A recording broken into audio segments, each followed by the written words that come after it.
The first time I died, the library scanner beeped red. Not loudly. Not dramatically. Just one short electronic refusal. The kind of sound people ignored every day. I should have listened. Instead, I looked at Mr. Vale behind the circulation desk, and he smiled as though the machine had made a harmless mistake. Card 6 is expired, he said. Cancel it. I believed him. I signed the form. I surrendered the card.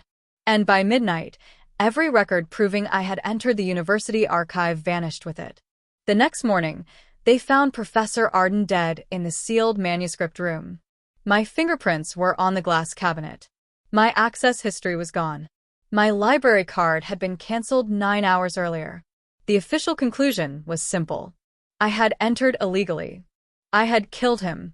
I died in prison 11 years later. No appeal. No apology. No one ever discovered why the scanner had beeped red. When I opened my eyes again, I was 19. Rain trembled against the tall windows of Bellwether University Library. The circulation desk stood in front of me. Mr. Vale stood behind it, and library card 6 was still in my hand. I stopped breathing. The card was cream-colored, heavier than modern plastic, and stamped with a small black number in the lower corner. 6. Not my student number. Not my account number. A collection designation. Card 6 belonged to the Founders Archive, a restricted research system older than the university itself. 6 cards existed. 5 were assigned to senior faculty. The 6th had been issued to me that morning. That had never made sense. Not in my first life. Not now. Mr. Vale tapped the cancellation form with one finger. Sign here, Nora. He looked exactly as I remembered. Silver hair parted neatly, narrow spectacles, navy waistcoat, voice soft enough to sound trustworthy. Behind him, the scanner screen flashed. Access conflict. Card 6. Manual review required. The red light pulsed. Beep. My heart slammed against my ribs. In my first life, I had been embarrassed by the sound. Students waited behind me. Mr. Vale sighed. I signed just to end the attention. This time, I placed the card flat against my palm. I'm not canceling it. His smile remained. Only his eyes changed. Nora, the card was issued by mistake. Then why does the system say manual review? Because the scanner is old. Why does it identify card 6 specifically? He glanced at the students behind me. Please don't hold up the line. There it was. Pressure disguised as courtesy. I stepped aside but kept the card. You can help the next person. The student behind me approached the desk. Mr. Vale did not move. For the first time, I saw uncertainty on his face. He lowered his voice. You don't understand what you're holding. I think that's why I should keep it. The archive has already revoked access. The scanner says conflict, not revoked. His fingers tightened around the edge of the cancellation form. Nora. No. The word felt strange. Small. Powerful. The scanner beeped red again. This time, the circulation computer opened a hidden window. A list appeared. Cards 6 active. Last verified holder. Eleanor Blythe. Status. Deceased. Successor. Nora Wren. Mr. Vale turned the monitor away too late. I saw everything, including the date Eleanor Blythe died. 22 years ago. My mother's maiden name was Blythe. I had never known her first name was Eleanor. Mr. Vale reached for my card. I stepped back. The scanner beeped a third time. Then the entire circulation system shut down. The library doors locked. And somewhere deep below us, an alarm began ringing in the Founders Archive. That was how my second life started. Not with justice. With a locked door. Mr. Vale recovered first. Everyone remained calm. Students laughed nervously. A security gate had dropped across the main exit. Emergency lights glowed along the floor. The alarm beneath us continued. 1 pulse every 4 seconds. Not a fire alarm. A vault alarm. Mr. Vale picked up the desk phone. No dial tone. He tried the staff terminal. Black screen. Then he looked at me. Not at the crowd. At me. What did you do? I almost laughed. In my first life, I had spent 11 years asking myself the same question. What did I do? Why was I there? How did my access disappear? How did my card become evidence against me? Now I knew at least one answer. I had not caused the red alert. The card had. I scanned the card you issued. I did not issue it. Your signature is on the envelope. His jaw tightened. The students behind us started whispering. A girl near the printers lifted her phone to record.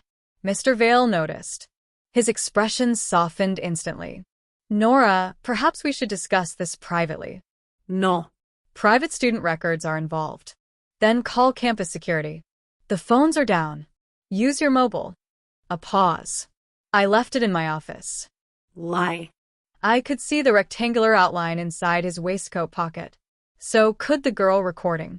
She zoomed in. Mr. Vale understood that the room had changed. Witnesses existed now. In my first life, the cancellation happened during a quiet afternoon with no one watching closely. This time, the scanner had locked 37 people inside the main library. Secrecy had failed before the plan even began. A metal door behind the circulation desk clicked open. No one touched it. Beyond it, a staircase descended into darkness. The Founder's Archive. Students turned toward the sound. Mr. Vale went pale. That door should not open. The scanner screen flickered back to life. One line appeared. Card 6 holder required. I held the card tighter. Mr. Vale whispered, "Do not go down there." In my first life, he had told me to cancel the card. Now he was telling me not to use it. That was enough. I stepped behind the desk. He blocked my path. "You are not authorized. The system disagrees. You could trigger irreversible damage." "What kind?" He did not answer. I moved around him. The staircase lights illuminated one by one as I descended. Students remained behind the gate, calling questions. The girl with the phone kept recording from above. Mr. Vale followed me. Of course he did. The door closed after us. At the bottom of the stairs, a narrow corridor led to a steel vault. A red scanner glowed beside it. I remembered this place. In my first life, Professor Arden brought me here that evening. He said he had discovered evidence about my mother. He asked me to authenticate a ledger. Then the lights went out. When they returned, he was dying. I saw only fragments. Broken glass. His hand against the floor. Mr. Vale's shadow behind the door. Then nothing until police arrived. This time, Professor Arden was still alive. Somewhere on campus. And I had hours to prevent his death. The scanner beeped when I approached. Red. Mr. Vale exhaled sharply. See? Invalid. The display changed. Identity mismatch. Secondary biometric required. Your fingerprint, I said. He stared at me. Why mine? Because you're the archivist. I'm the circulation director. Then why are you afraid? His face hardened. The gentle librarian disappeared. You think holding an antique card gives you authority? No. It gives me a question. He moved closer. Give it to me. No. His hand shot toward my wrist. I stepped aside. He grabbed air. The scanner beeped red. Then a mechanical voice filled the corridor. Unauthorized coercion detected. Archive lockdown level 2. Mr. Vale froze. A camera above the vault rotated toward him. I looked up. The system was watching. Not recording passively. Responding.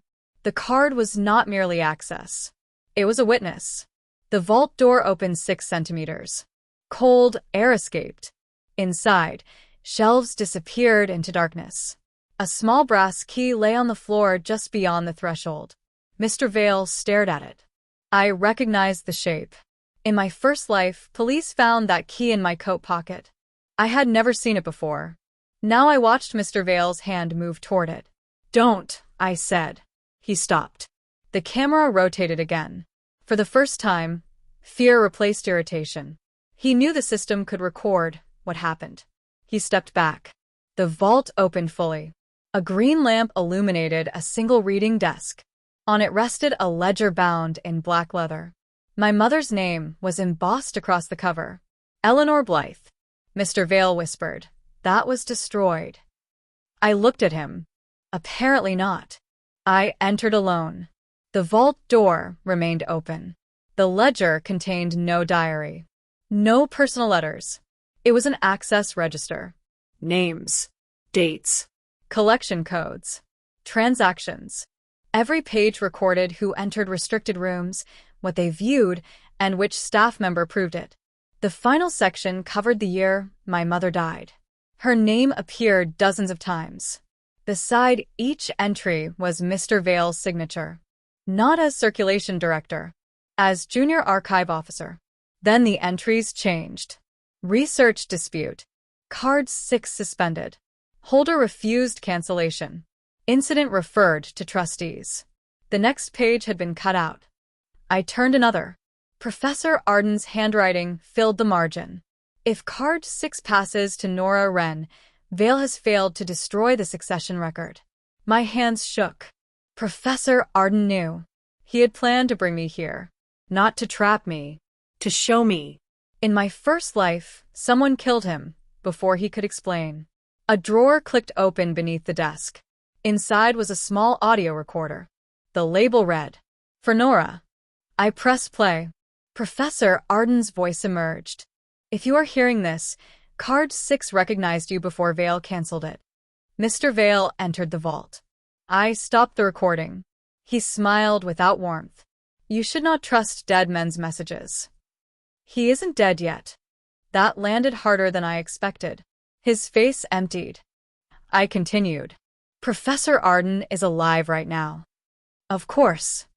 But you reacted as if he wasn't supposed to be." Silence. The camera rotated. Mr. Vale looked toward it, then toward the open door. He made a decision. He reached inside his waistcoat. Not for a phone. For a compact signal jammer. He switched it on. The camera light died. The scanner went black. The vault door began closing. He stepped outside. I ran. The narrowing gap was less than a meter. I threw myself toward it. My shoulder struck steel. The card slipped from my hand. It landed between the closing doors. The mechanism stopped. Then reversed. Card 6 had jammed the vault open. Mr. Vale stared at it. The plastic should have snapped. It did not. The scanner rebooted. Beep. Red. Then green. Emergency egress granted. I grabbed the card and ran past him. He followed. At the top of the stairs, the door opened into chaos. Campus security had cut power to the main gate. Students were leaving. The girl who recorded everything stood beside 2 officers. She pointed at Mr. Vale. "That's him." He stopped. The officers looked between us. I held up the card. "My name is Nora Wren. I need Professor Elias Arden contacted immediately." One officer frowned. "Why?" "Because someone is going to kill him tonight." That was when the story stopped being about a library card and became a race against a murder I remembered. Professor Arden's office was empty. His phone rang unanswered. His car remained in the faculty garage. Security searched the history building while police were called. Mr. Vale claimed I had suffered a panic episode triggered by an obsolete access card. He denied following me into the archive. Then the student recording played her video. The audio captured his demand. "Give it to me." The officers separated us. For the first time in either life, someone treated my version as evidence before treating it as delusion. I gave them Professor Arden's message. The full recording lasted 14 minutes.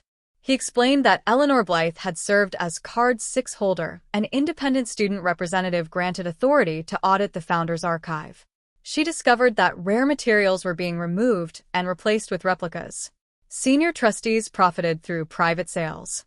Mr. Vale managed the access records. My mother refused to cancel her card. 3 weeks later, she died in a car crash. Officially, the road was wet.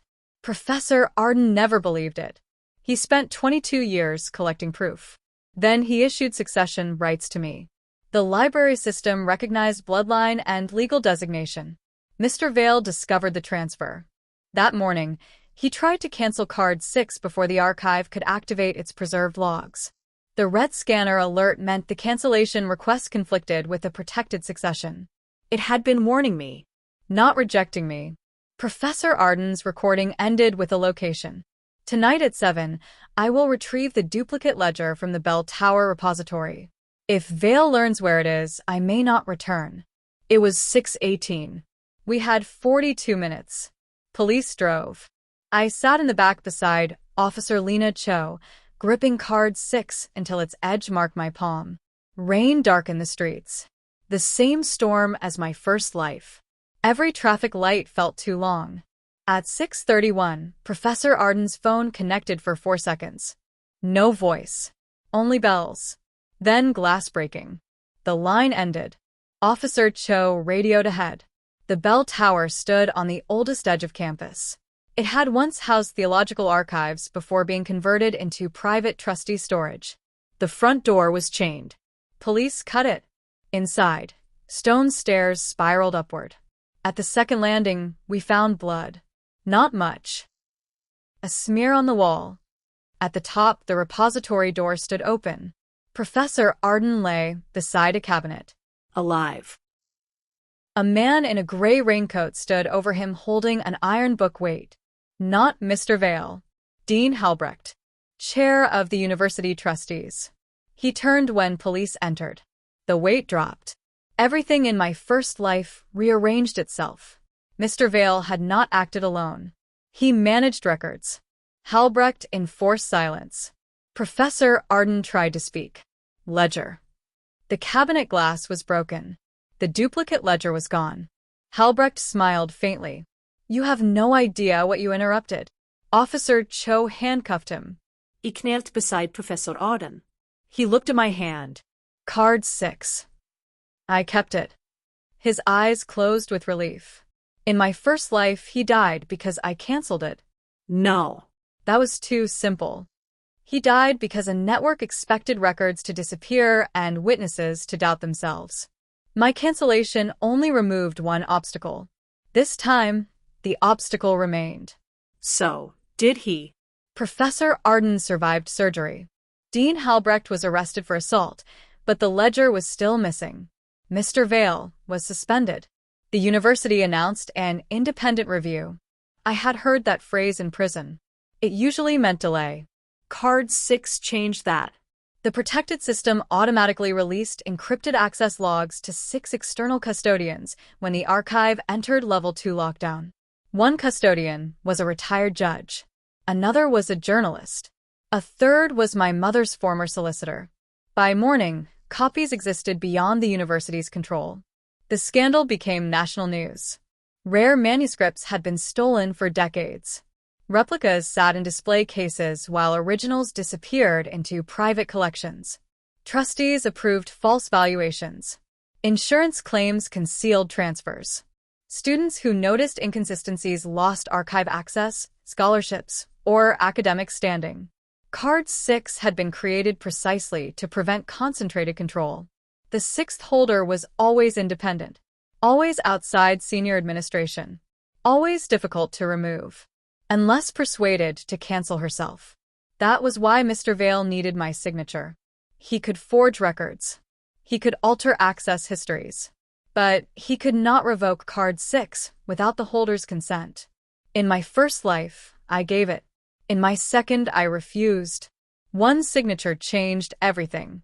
The university placed me under protection while investigators searched for the missing duplicate ledger. I moved into a secure residence hall with monitored entrances. Tessa, the student who recorded the circulation desk, became my closest ally. Her full name was Tessa Gray. She studied media law and possessed no instinct for self-preservation. If someone tells me not to film, she said, I check whether the lens cap is off. She uploaded the original video to 3 encrypted accounts and 1 cloud service in Iceland. Why Iceland? I liked the name. We spent nights comparing public statements with the archive recording. Patterns emerged. Mr. Vale claimed Card 6 was obsolete, but he had requested cancellation authority 9 times in 6 years. Halbrecht claimed he had gone to the bell tower to check storm damage, but his access badge opened the repository 12 minutes before Professor Arden arrived. The missing ledger had not left through the front entrance. No exterior cameras captured anyone carrying it. Tessa paused the footage. Maybe it's still inside. Police had searched the tower twice. I remembered my first life. After Professor Arden died, investigators found no ledger. But they found dust on my coat. White. Not ordinary dust. Chalky and fragrant. At the time, prosecutors called it plaster from the manuscript room. Now I recognize the smell. Bell wax. The tower's bells were maintained with a pale mineral compound. I returned to the police. Officer Jolisten. You remember wax on your coat from an event that hasn't happened? Yes. She did not dismiss me. She also did not pretend to understand. That is not admissible evidence. I know.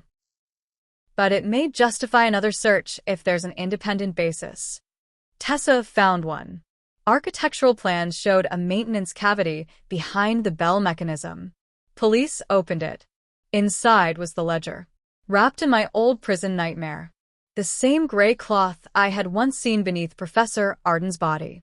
Halbrecht had hidden it during the attack, planning to retrieve it later. The ledger named buyers, politicians, collectors, museum directors, 2 judges. The investigation widened. Then the threats began. The first arrived as an email. Cancel the card, and this ends. The second was a photograph of my dormitory window. The third contained my mother's death certificate. I saved everything. No replies. No private meetings. No fear hidden behind politeness. Tessa created a public archive called Card 6 Watch. Every threat was timestamped and released after police review. Visibility became protection. Mr. Vale hated that. He requested a meeting through his lawyer. I refused. He requested again, offering information about my mother. I agreed under one condition. The meeting would be recorded and streamed to external custodians. He almost withdrew, then accepted. We met in an interview room at the Central Police Station. Mr. Vale looked older without his waistcoat. Less like a librarian. More like a man who had spent decades believing neat handwriting could sanitize harm. He sat opposite me. Nora. Mr. Vale. You have your mother's stubbornness. I hope so. She died because she refused to understand scale. What scale? The archive supports the university. By selling stolen books. By preserving influence. I almost laughed. He continued. Do you think scholarships, buildings, research grants, and collections appear from nowhere? No. They come from relationships, donors, trustees, quiet agreements, and murder. His face tightened. Your mother's accident was not planned. The room became still. Officer Cho sat behind the glass. Tessa watched remotely. I kept my voice steady. Who caused it? Halbrecht instructed someone to frighten her. Who? I don't know. Lie. I truly don't. Why tell me now? Because Halbrecht will let me carry everything. You carried enough. He looked down. For years, I told myself no one person was essential. A card holder, a researcher, a student. Records continue. Institutions survivent. And people. He looked at me. People are replaced. There it was. The belief beneath the entire system. Replaceable students. Replaceable witnesses. Replaceable truth. Why did the scanner beep red? I asked. He blinked. You know why. I want you to say it. He glanced toward the camera. The card was protected. Protected from what? Coerced cancellation. How? Card 6 monitors conflict patterns. Repeated cancellation attempts. Access changes. Biometric mismatch. If thresholds are reached, it refuses the transaction and opens review. Why didn't it protect my mother? His expression changed. She never scanned it after the final threat. That hurt more than I expected. My mother had died before the system could help. Or perhaps she never trusted enough to try.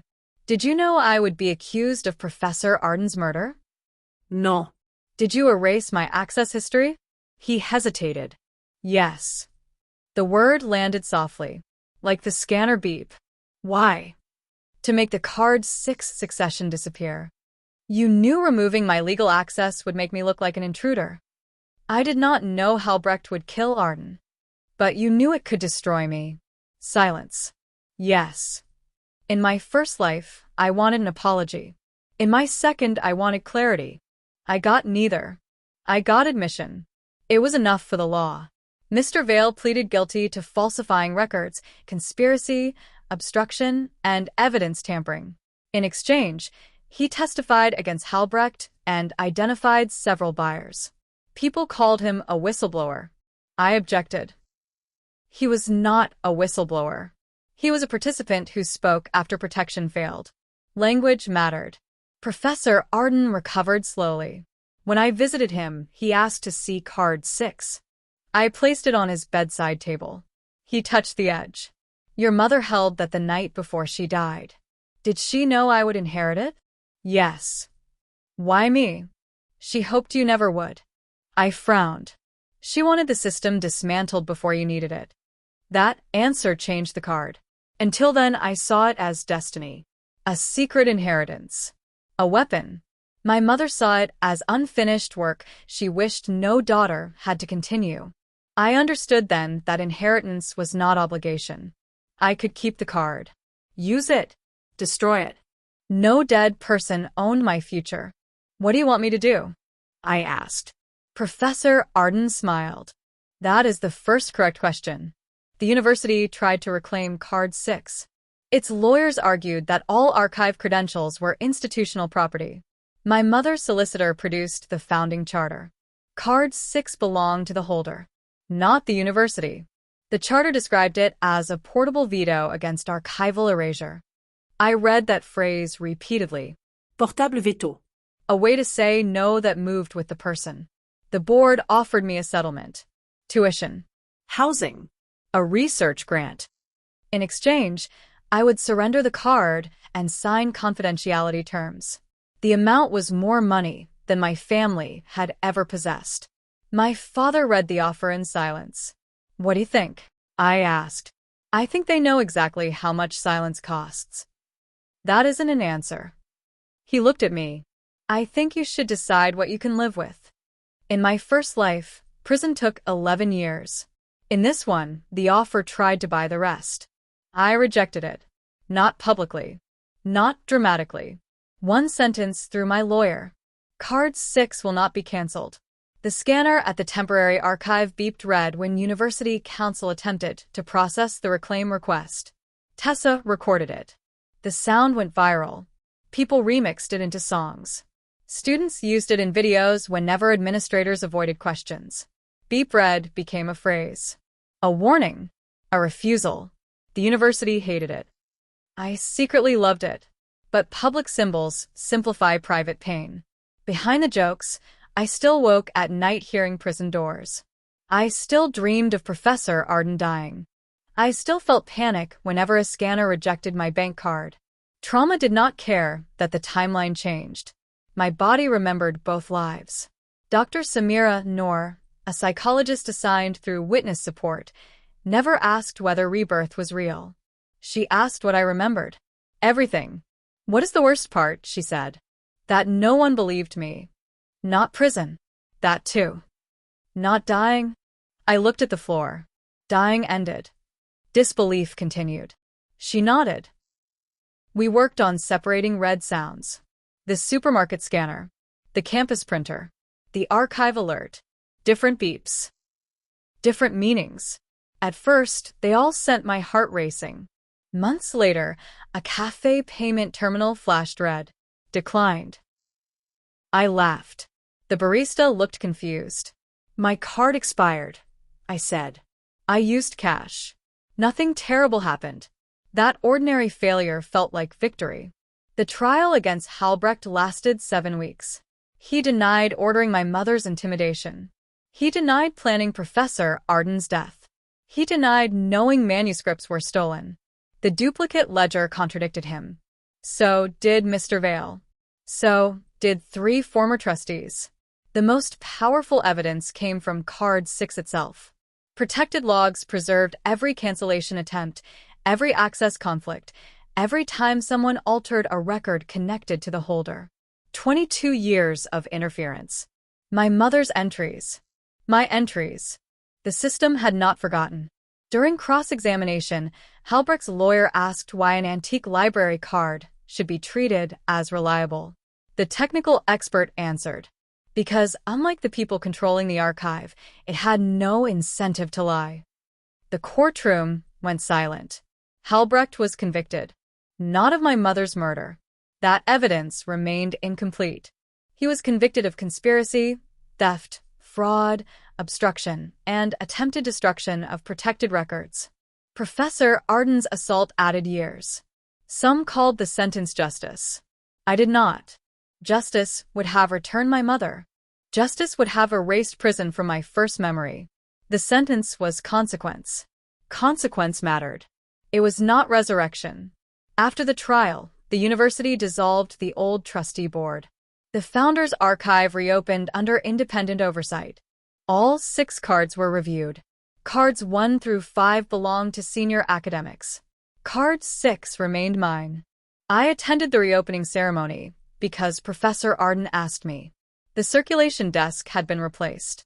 New scanners glowed white. A plaque described reforms. It did not mention my mother. I noticed immediately. So did Tessa. She whispered, "Want me to start filming?" Not yet. The new vice-chancellor gave a speech about transparency. When questions opened, I raised my hand. Why is Eleanor Blythe absent from the plaque? The vice-chancellor glanced toward staff. The wording recognizes all contributors collectively. She died after exposing the theft network. We must be cautious about unresolved claims. Then include the resolved ones. Applause spread. The vice-chancellor promised review. Old Nora might have accepted that. I walked to the circulation desk and placed card 6 on the scanner. Beep. Red. The screen displayed. Memorial record incomplete. Public access suspended. The archive doors locked. Gasps filled the hall. I had not known the card could do that. Professor Arden laughed from the front row. The vice-chancellor stared at him. You knew. I suspected. The system refused to reopen until the memorial record accurately listed the card 6 succession. Eleanor Blythe. Nora Wren. The plaque was replaced that afternoon. My mother's name appeared in black letters. Not hidden in a collective phrase. Not reduced to an unresolved claim. Named. The scanner turned green. The doors opened. Students entered. That was the first time card 6 used me rather than the other way around. I did not mind.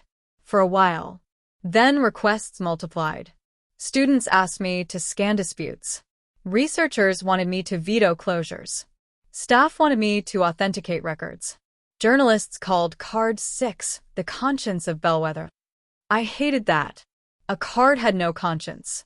People did.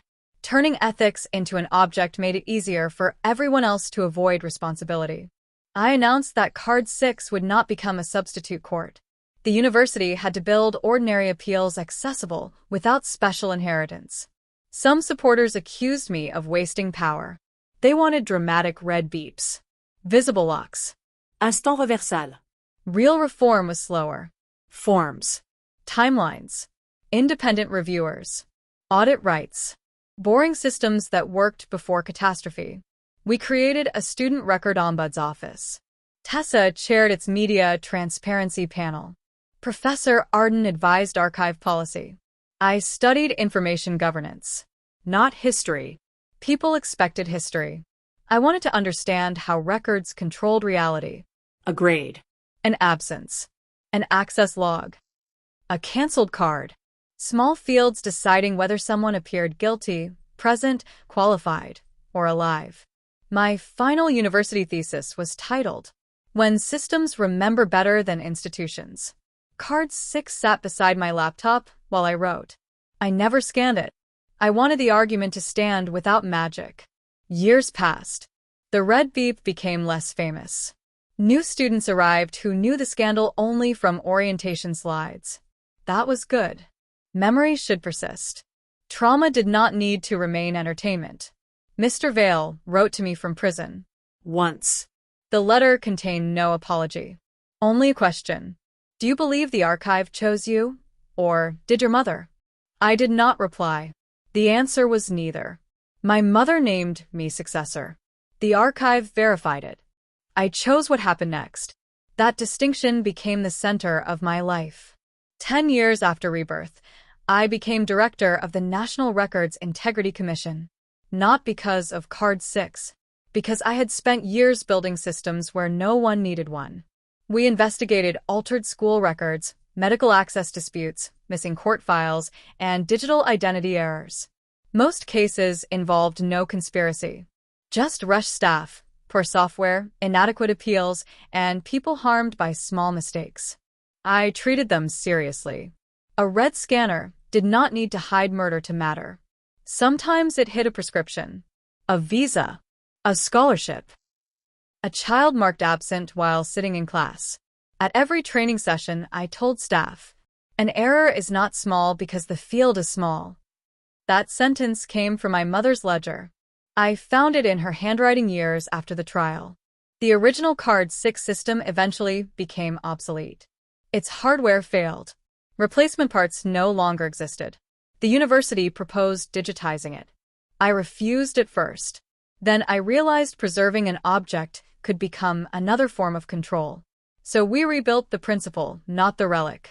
Protected succession. Independent audit. Coercion detection. Automatic external release. Hold consent. 6 cards became 6 distributed keys. No single institution controlled them. Card 6 was retired. The final scan took place in the same library where my second life began. Tessa stood beside me. Professor Arden, older and walking with a cane, sat near the circulation desk. Students gathered quietly. The new scanner glowed.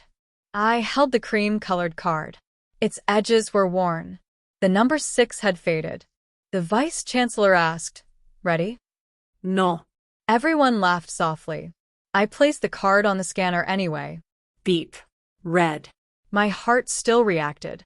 A tiny jump. A memory. Then the screen displayed. Final cancellation requires holder confirmation. For years, everyone had told me not to cancel it. Now cancellation was my choice. Y presionó. The crowd murmured. The vice-chancellor frowned. I thought we agreed to retire it. We did. Then why refuse? Because retirement is not cancellation. I removed the card. We preserve the record. We end active authority. We do not erase the holder. Professor Arden smiled.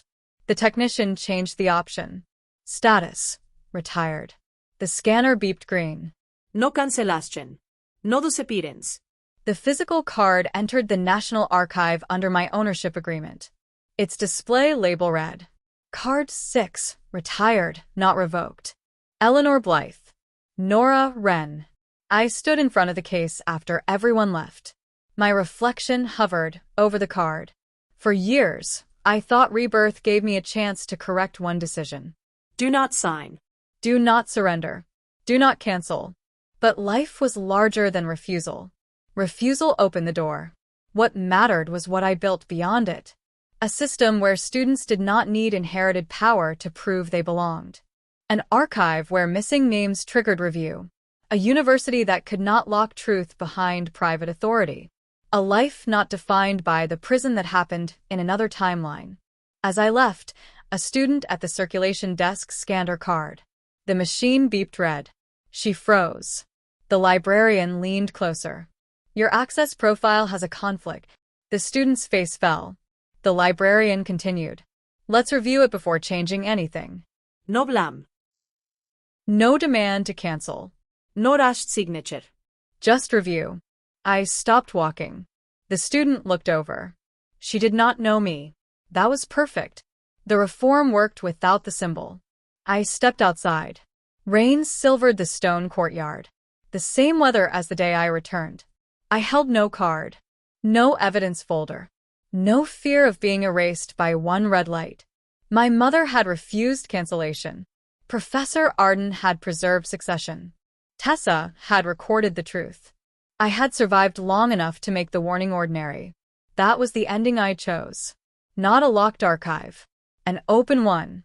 Not a perfect machine. A system willing to pause. Not a heroine forever holding power.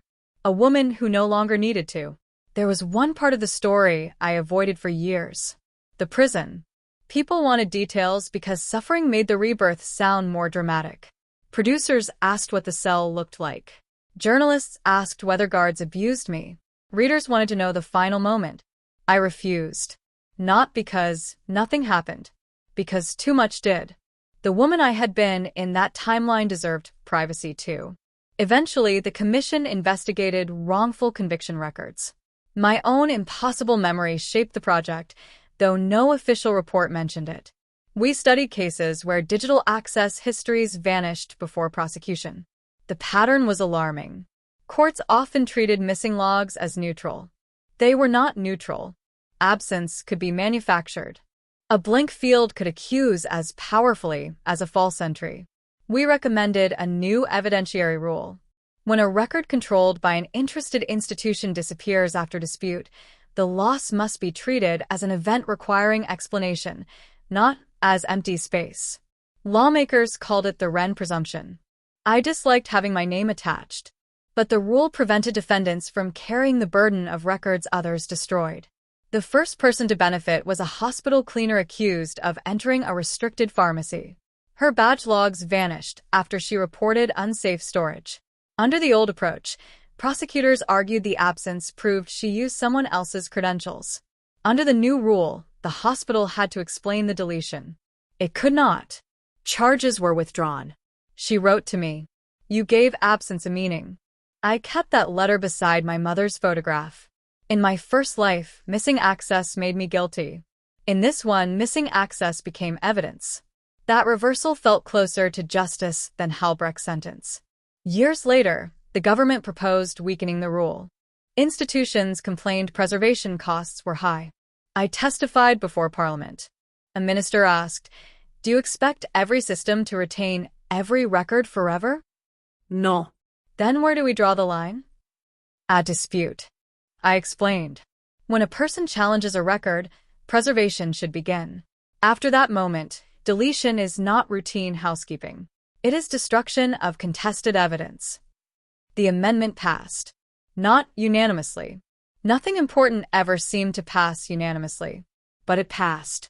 That night, Tessa sent me the old circulation video. I had not watched it in years. Young Nora stood at the desk, pale and shaking, card 6 in her hand. Mr. Vale pointed to the form. The scanner beeped red. I watched my younger self say no. The sound was quiet, almost lost beneath printers and rain. No audience knew what it meant yet. No investigator had arrived. No conspiracy had been exposed. The entire future rested inside a small refusal no one applauded. That was what people misunderstood about turning points. They rarely felt important while happening. They felt awkward, inconvenient, embarrassing. A line held up, a form unsigned, a librarian displeased. Only later did history arrive and call the moment brave. I paused the video on my face. I did not look brave. I looked frightened. That made me proud. Courage had not replaced fear. It had spoken while fear remained. I closed the file. Outside my office, the evening cleaner scanned her access badge. The reader flashed red. She tried again. Red. A security guard approached. For 1 second, I watched the old pattern threaten to repeat. Authority. Error. A person at risk of being treated as the problem. Then the guard said, "The system updated today. Let's check your profile before we change anything." They walked to the help desk together. No accusación. No confiscación. No cancelación. I turned off my office light. The future did not need me in every room. That was how I knew the work had succeeded. The archive theft investigation created another problem no one anticipated. Once the public learned that Bellwether's collection contained replicas, every object became suspect. Students whispered that nothing in the library was real. Donors demanded private inspections. Researchers postponed travel. A historian from Prague published a list of 27 items he believed had been replaced. Most of his suspicions were wrong. That did not make the panic harmless.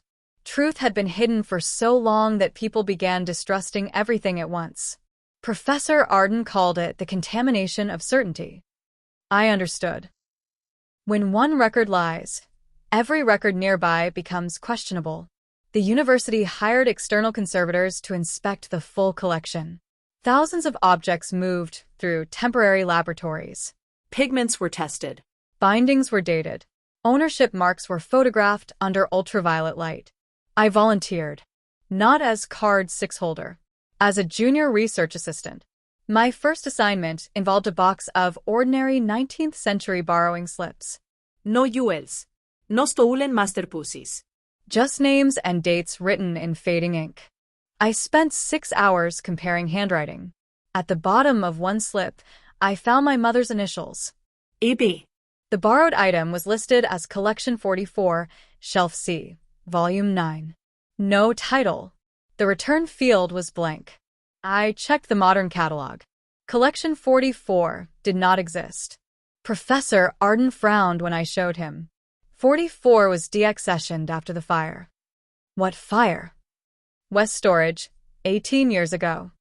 That was 4 years after my mother died. Yes. Could the item have survived? Possibly. Could the fire have hidden its removal? He looked tired. Also, possibly. We requested the old insurance inventory. The university legal office delayed release. Card 6 beeped red when I scanned the request. Contested record. Preservation hold active. Someone had tried to delete the inventory 40 minutes earlier. That was the first sign the network still had people inside Bellwether. Halbrecht was in custody. Vale was suspended. Yet someone continued cleaning records. Officer Cho opened a new inquiry. The deletion attempt came from a terminal in the acquisitions department. 3 employees used it. 1 was on leave. 1 was in a meeting. The third, Mara Quill, claimed she had stepped away for coffee. Security footage showed a hooded person entering the office. No face. No body scan. The person knew the camera angle. Tessa watched the clip frame by frame. Pause. The figure passed a glass display case. A reflection appeared. Not a face. A hand. 2 fingers missing. Professor Arden knew immediately.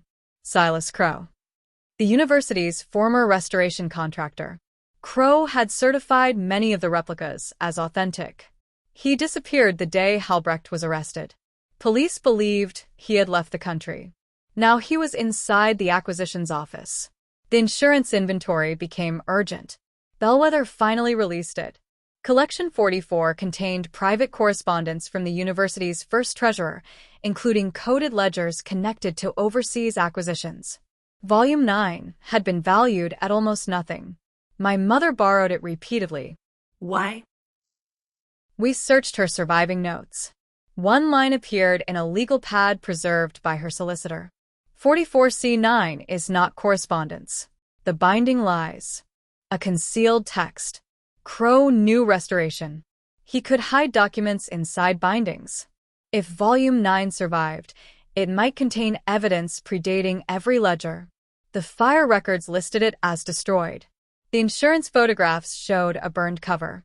Professor Arden enlarged the image. The scorch pattern is painted. How can you tell? Heat curls leather inward. This remains flat. A staged loss. Volume 9 had been removed before the fire. Crow tried to delete the inventory because it could lead us to the object. But where was it? The borrowing slip offered one clue. My mother never returned it. If official records were true, she possessed it when she died. My father searched her home. Attic. Garage. Storage boxes. Nothing. Then he remembered the car. After the crash, personal effects were returned in a sealed carton. Most belonged to my mother. One item did not. A library book with no title. My father had brought it back to Bellwether. Who accepted it? I asked. A young archivist. Valley. He closed his eyes. Yes. Vale had recovered Volume 9 immediately after my mother's death. We confronted him during a supervised interview. He denied remembering. Card 6 sat on the table between us. I placed the borrowing slip beside it. The scanner in the interview room was portable, connected to the protected archive system. I scanned the slip. Green. Then I scanned the fire inventory. Red. Then card 6. The screen displayed. Linked object status altered. Current custodian unknown. Vale started. You kept it, I said. No. You processed it. I processed hundreds of returns. My father handed it directly to you after Eleanor died. His face tightened. Your father is mistaken. The scanner beeped red again. Coercive denial pattern detected. It was not a lie detector, but it recognized a protected dispute repeated against archival evidence. Vale hated the sound. I gave it to Crow, he said. Officer Cho leaned forward. When? The same week. Where did he take it? I don't know. Why? Vale looked at me. Because the book contained names older than Halbrecht. What names? Founders. Dead people. Families. Influence inherited like property. The theft network had not begun with Halbrecht. It had evolved across generations. Vale continued. Crow said he could separate the concealed pages and destroy them. Did he?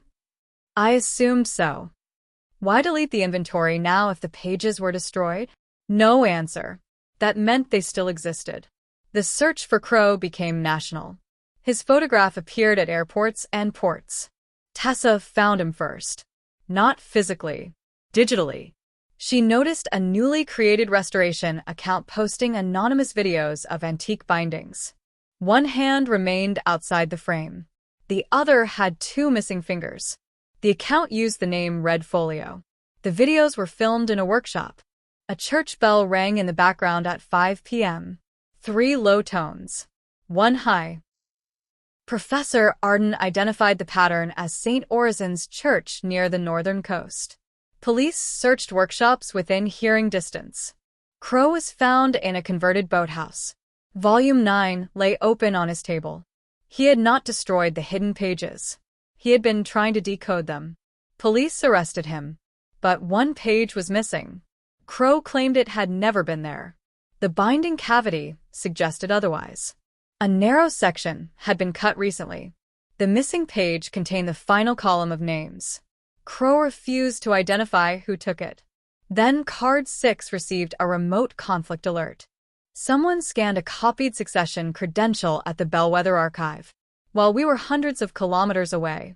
The system locked. Security detained a woman trying to enter the old map room. She was Dr. Helena Say, chair of the External Review Committee, the person appointed to investigate the university. In her bag was the missing page. That betrayal hit differently.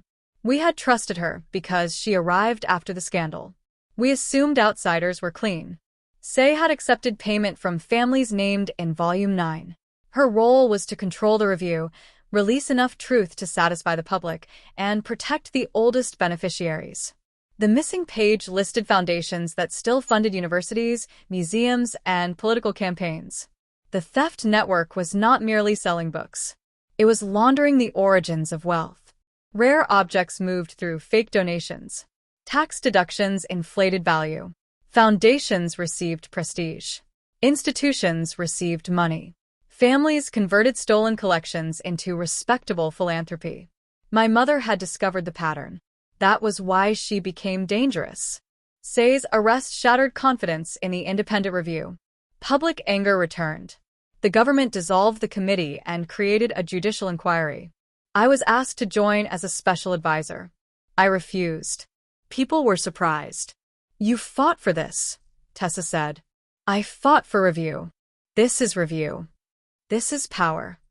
So I'm a witness and card 6 holder. I should not also decide findings. She stared at me. You've become annoyingly principled. I learned from very expensive mistakes. Instead, I nominated Helen Ward, the former student whose withdrawal record had been falsified decades earlier. She joined the inquiry.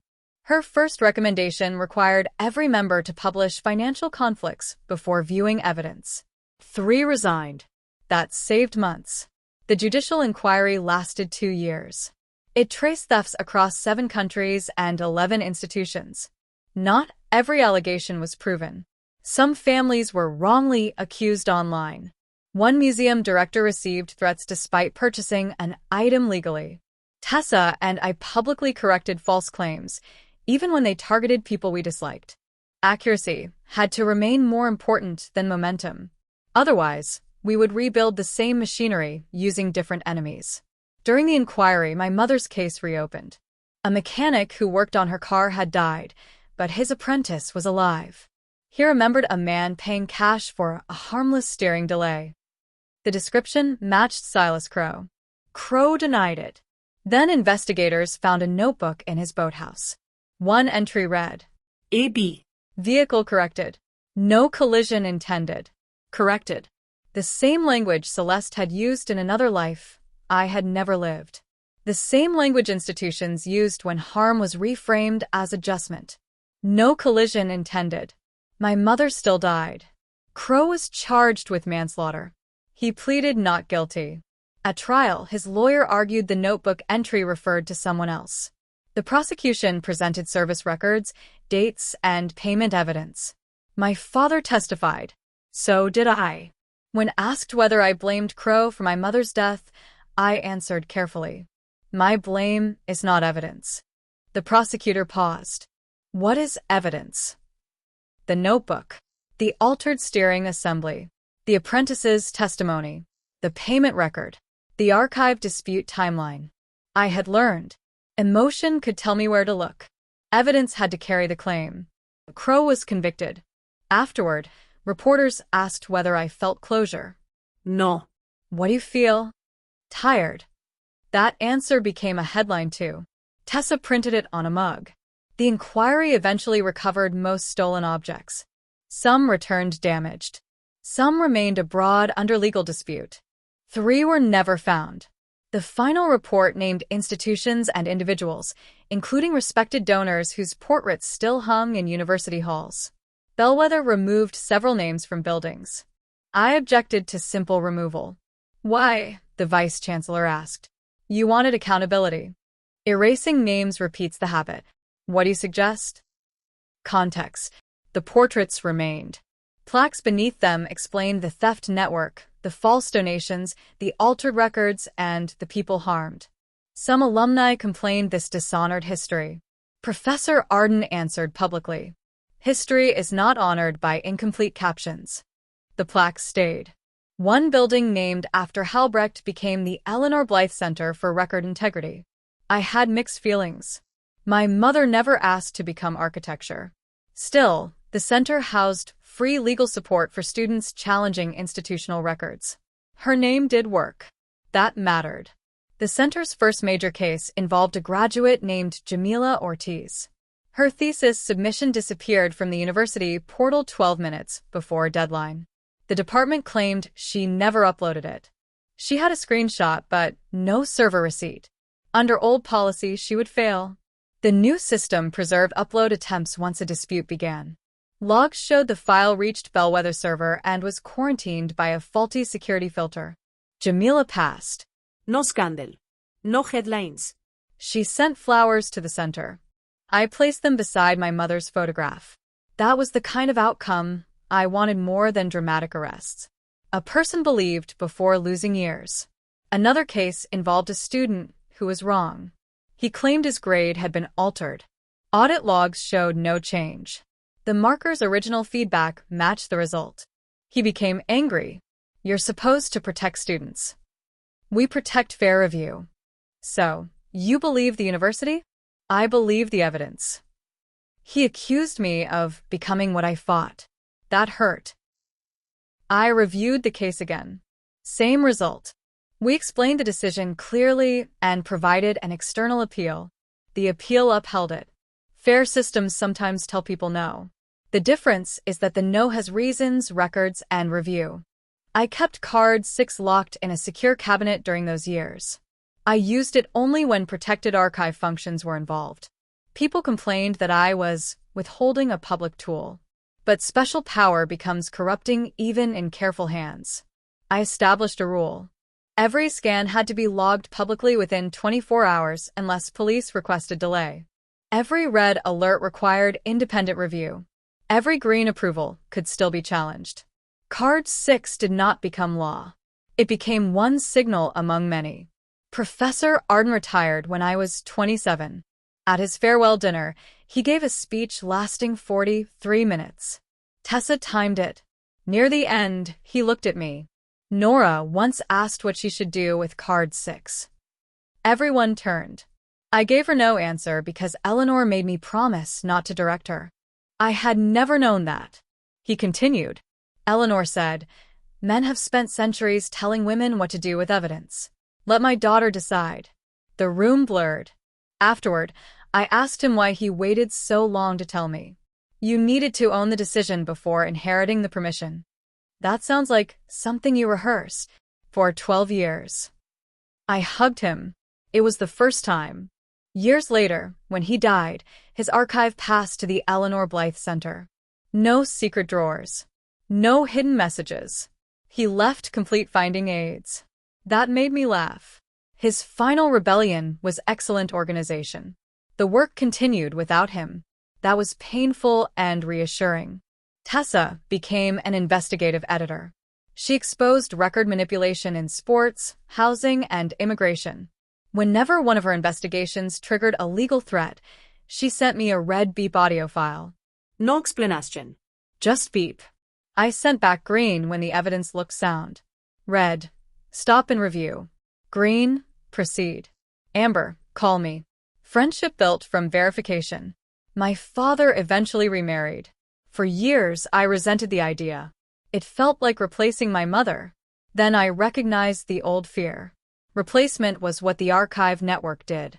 Love was not a record with one available field. His wife, May, never tried to become Eleanor. She brought her own history, her own mistakes, her own terrible soup recipes. My father laughed more. I learned that remembering one person did not require freezing everyone else. When my daughter was born, I almost named her 6. Tessa traite une intervention. I chose Eleanor Sam instead. At school, my daughter once lost her library card. The librarian said she had to pay a replacement fee. She came home furious. They're erasing me. I tried not to laugh. They're replacing plastic. But my borrowing history? Still there. How do you know? We can check. We checked. The record remained. She paid the fee from her allowance. Not every lost card was injustice. Teaching that distinction mattered too. As she grew older, she asked about the first timeline. I told her when she was 17. Not everything. Enough. She listened without interrupting. So, there's another version of me? No. You never had me? No.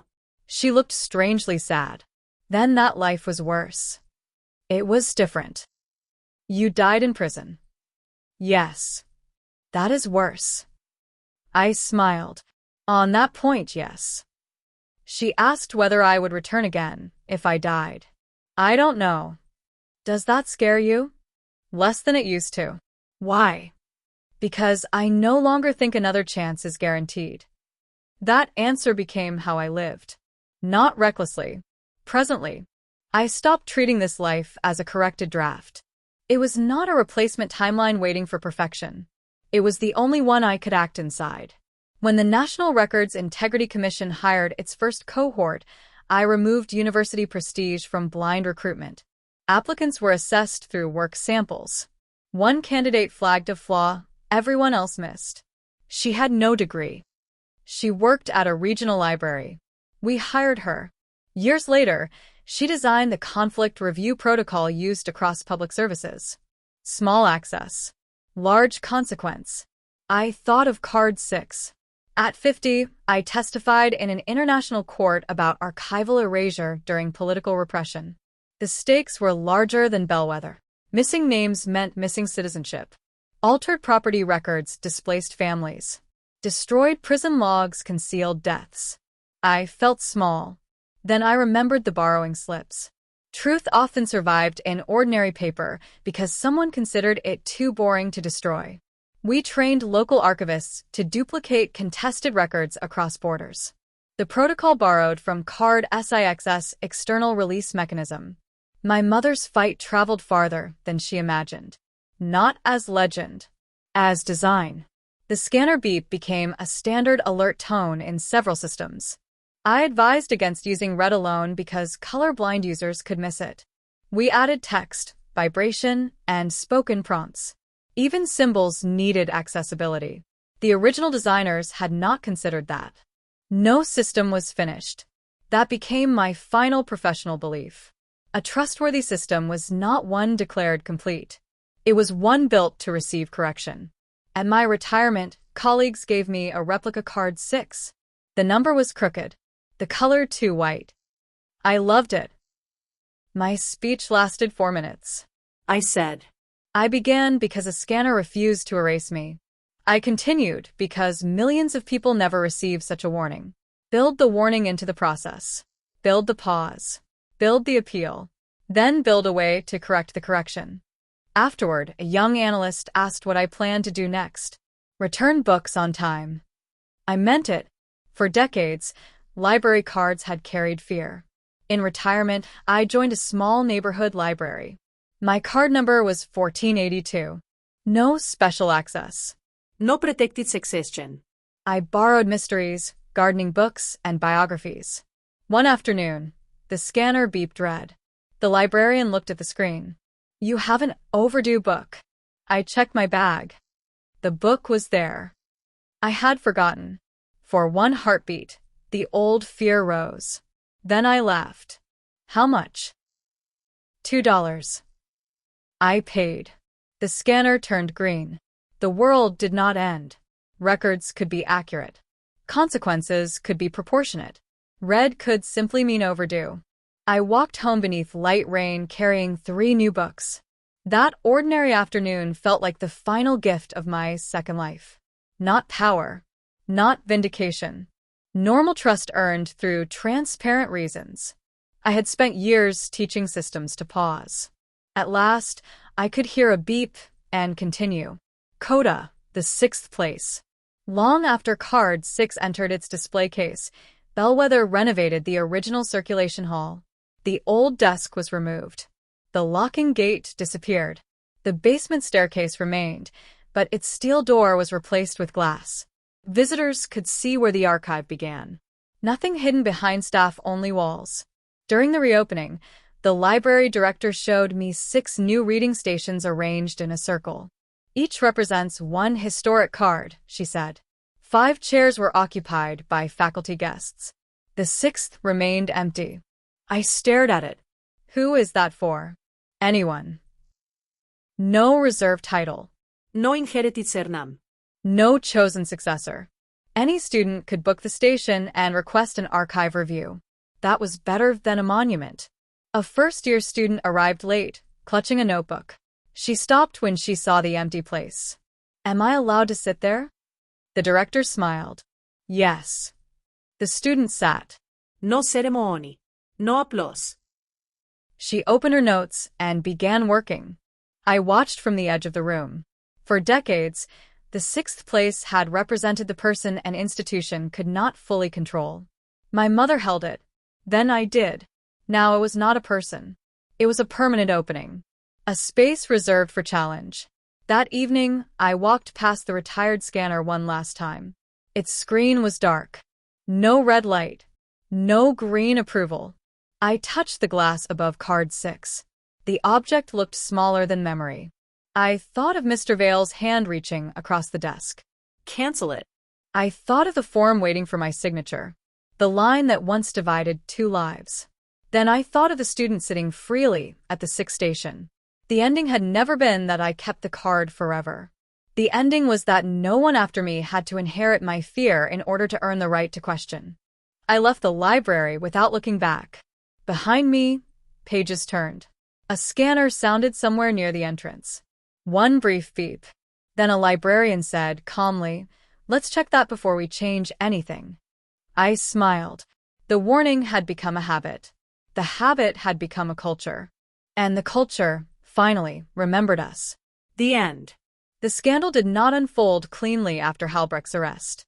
For the first 72 hours, the university tried to divide the facts into manageable boxes. The assault in the bell tower was a criminal matter. The archive thefts were a collection management concern. The altered access history was an information technology issue. My mother's death was outside institutional scope. Card 6 was a legacy credential requiring clarification. Each phrase narrowed responsibility. Together, they created the illusion that no single person or institution faced the whole truth. Tessa recognized the strategy before I did. "They're filing the story to death," she said. We sat in the secure residence kitchen at 2 a.m, surrounded by vending machine coffee and printed statements. "What do you mean?" "If every part belongs to a different department, no one has to say what happened." "What happened?" She looked at me. "A university protected theft by erasing people." That sentence became our anchor. Whenever public statements scattered the issue, we returned to it. A university protected theft by erasing people. My mother. Professor Arden. Students whose access vanished. Researchers whose complaints disappeared. Me. The phrase was broad enough to connect the pattern and precise enough to defend. The next morning, the University Communications Office asked me not to speak publicly while facts were verified. Asked which facts they disputed.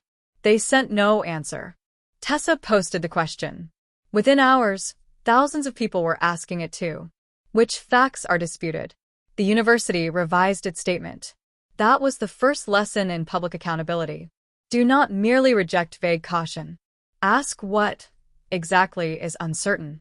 The second lesson came from Professor Arden. He woke after surgery confused about the year.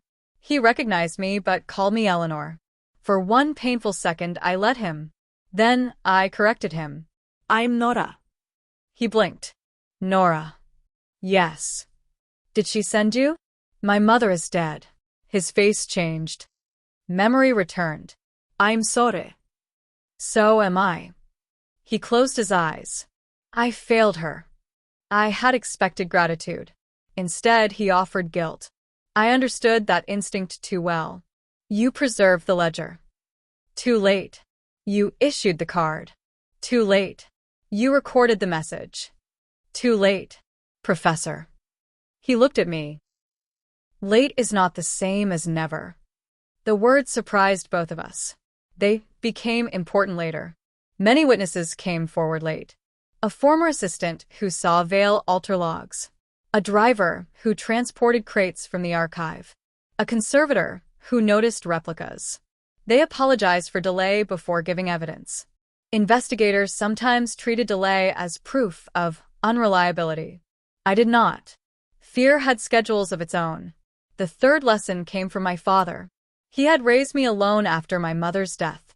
In my first life, I blamed him for never telling me about Eleanor's archive work. In my second, I asked.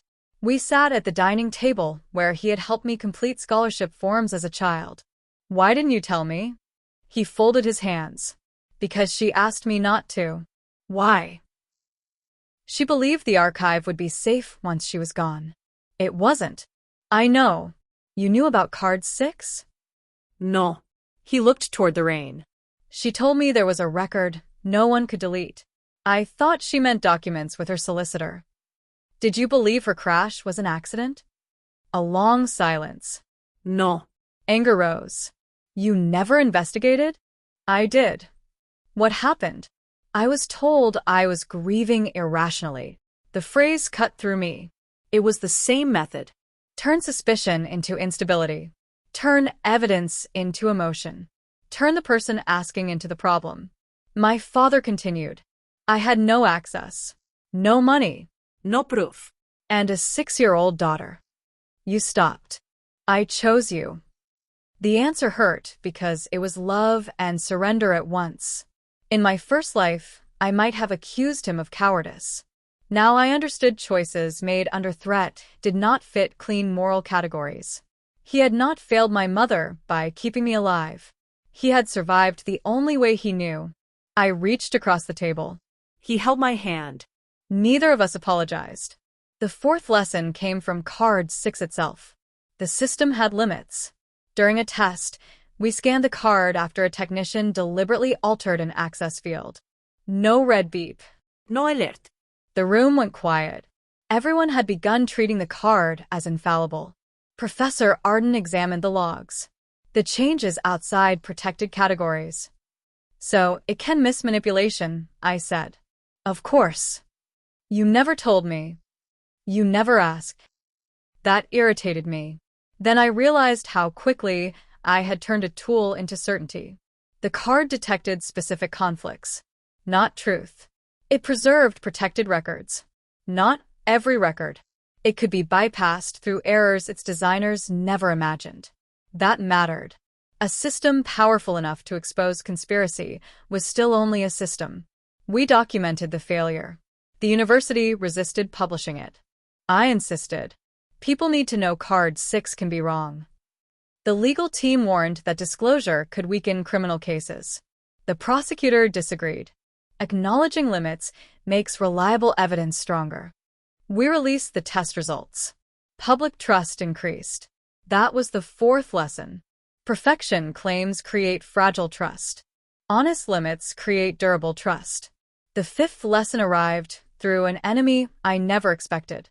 Dean Halbrecht's daughter, Vivian, contacted me. She was 24 and worked in museum education. Her message contained one line. I think my father stored something in my apartment without my knowledge. Police searched the apartment. Inside a sealed trunk, they found correspondence about my mother's intimidation, not orders. Discussion. Vale wrote that Eleanor Blythe required pressure sufficient to encourage voluntary withdrawal. Halbrecht replied, arrange inconvenience. No visible injury. The language was cold, indirect, designed to survive discovery. Vivian watched officers remove the trunk. My whole childhood was paid for by this, she said. I stood beside her in the hallway. You didn't know. I benefited. Both can be true. She looked at me. Do you hate me? No. Why not? I'm too busy deciding what to do with people who chose it. She laughed once, then cried. Vivian became a witness against her father. The press called it betrayal. She called it correction. The 6th lesson involved the missing original manuscripts. Recovering records did not recover objects. Collectors refused to surrender items without litigation. Some claimed good faith purchase. Others hid behind shell companies. Years passed before the first manuscript returned. It was a 15th century astronomical text with blue-painted constellations. My mother had catalogued it. Her notes remained in the margin of an old conservation file. Ink stable, binding fragile, evidence of previous ownership deliberately removed. I touched the glass above the restored manuscript. Even then, she had noticed erasure. The return ceremony focused on donors and legal teams. I asked for her note to be displayed. The curator said it was too technical. I said it was the most human thing in the case. The note went into the exhibition. Visitors stopped longer at that card than at the donor wall. The 7th lesson involved my first life. Memories changed. At first, prison remained sharp. Cell number, guard voices, the metal taste of tap water. Over time, details blurred. I panicked. It felt like losing evidence. Dr. Noor asked whether I wanted to preserve the memories. They matter. Why? They prove what happened. To whom? To me. Do you doubt yourself? Sometimes. She suggested writing an account. I did. 300 pages. Not for publication. Not for court. A private record of the life no one else remembered. When I finished, I placed it in a sealed archive under a 50-year restriction. Tessa asked why not release it. Because pain is not automatically public property.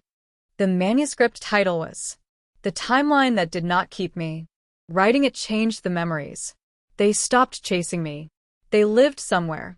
Recorded. Contained. Not erased. The 8th lesson involved forgiveness. People asked whether I forgave Vale. The question annoyed me.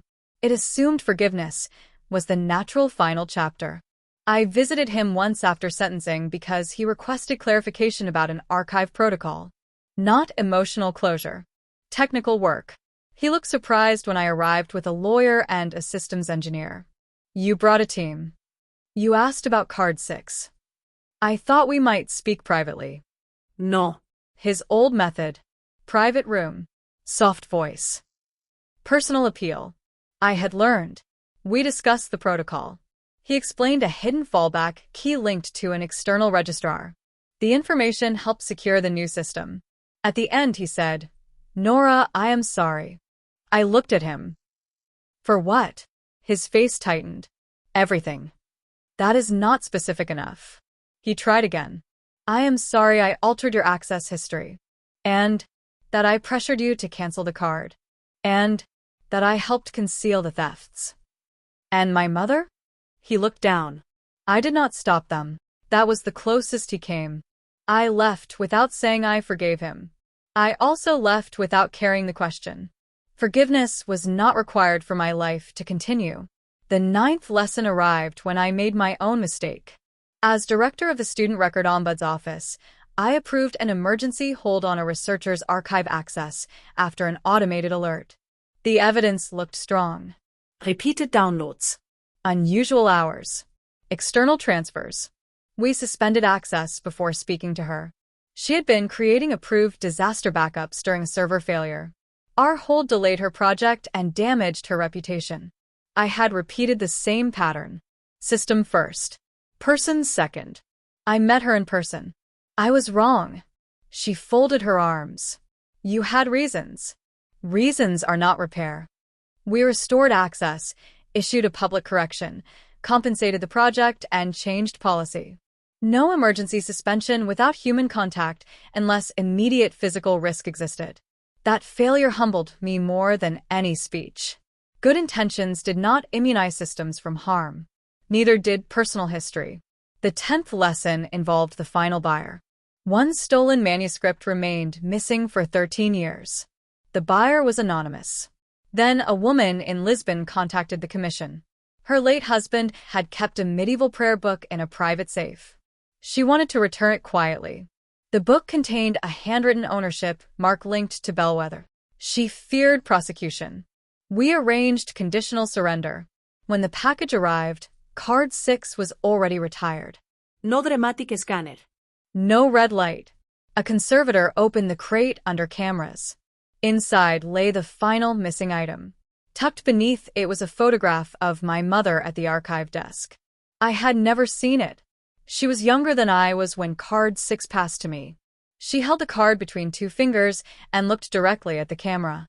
On the back, she had written, "A record is only useful if someone refuses to let it be rewritten." I sat alone with the photograph for a long time. Then I corrected her. A record also needed people willing to review it, protect it, challenge it, admit when it failed. No single refusal saved everything. Mine did not. My mother's did not. Professor Arden's did not. Tessa's recording did not. Each action held one part long enough for another person to act. That was how truth survived. Not through one hero, through linked resistance. The 11th lesson came on an ordinary Tuesday. A young library assistant called me from Bellwether. A student's card had triggered a red conflict. The assistant sounded frightened. What should I do? What does the system say? Manual review required. Then review it. Should I confiscate the card? No. Cancel the account? No. What if it's fraud? Ask the student to stay. Explain the conflict. Bring a second staff member. Preserve the logs. Do not alter anything until you understand. The assistant exhaled. Right. The issue turned out to be duplicate identity records after a legal name change. No theft. No conspiracy. No danger. The account was corrected in 40 minutes. The student kept her card. When the assistant emailed thanks, I saved the message. That was reform. Not the famous case. The ordinary moment handled correctly. The 12th lesson came from age. At 45, I visited the card 6 display with my daughter. I had never planned to have children. My first life taught me the future could disappear too easily. My second eventually taught me uncertainty was not a reason to avoid love. Her name was Eleanor Samren. Not after my mother alone. After Dr. Noor too. She pressed her hands against the glass. That's the card. Yes. It looks boring. It is. You said it saved you. It helped. How? It told the truth when people were rushing me. She considered that. Why didn't you just know? I laughed. Sometimes you know something feels wrong before you know why. What do you do then? Pause. And then, ask questions. And then, keep the evidence. She nodded seriously, then pointed at the red scanner displayed beside the card. Can I make it beep? No. Why? Because it's retired. She looked disappointed. A museum guide nearby recognized me and offered to activate the demonstration mode. I almost refused. Then my daughter looked so hopeful that I agreed. The scanner lit. She placed a replica card on it. Beep. Red. My body reacted, even after decades. A flicker in my chest. Then my daughter laughed. It sounds tiny. She was right. The sound that once controlled my fate was tiny. What made it powerful was everything people attached to it. Shame. Urgency. Authority. Fear. I crouched beside her. What does red mean? She asked. It means stop and check. Not bad. Not always. She scanned again. Beep. Red. This time I smiled. The 13th and final lesson arrived after Professor Arden died. Not murdered. Not silenced. Old age. He left me one box. Inside were 6 blank library cards. No numbers. No signatures. A note read, the next system should not need chosen families or secret succession. Give authority away before someone steals it. I understood. Card 6 had protected independence by concentrating it in one holder. That was necessary once. It was dangerous forever. We used the blank cards in a training program. Every participant received one. Students, librarians, technicians, researchers, cleaners, security staff. The exercise asked one question. What would you refuse to let the record erase? Answers covered a wall. Names. Context. Corrections. Consent. Uncertainty. Dissent. Human contact. The cards became symbols but distributed ones. No single chosen holder. No inherited reccaped. At the final session, I held up the original photograph of my mother. She refused cancellation, I said. I did too. But refusal is not the highest form of power. The highest form is building a system where no one must be extraordinary to be heard. Afterward, participants placed their blank cards in a transparent box. Not surrendered. Shared. The box remained unlocked. Anyone could remove theirs. No one did. That was the future Card 6 had been trying to reach. A system that could beep red without accusing. Pause without erasing. Review without coercion. Remember without imprisoning anyone inside the memory. And whenever I thought of Mr. Vale telling me to cancel the card, I no longer heard only the threat. I heard the moment before my answer. The breath. The pause. The space where a different life became possible. Then my own voice. No.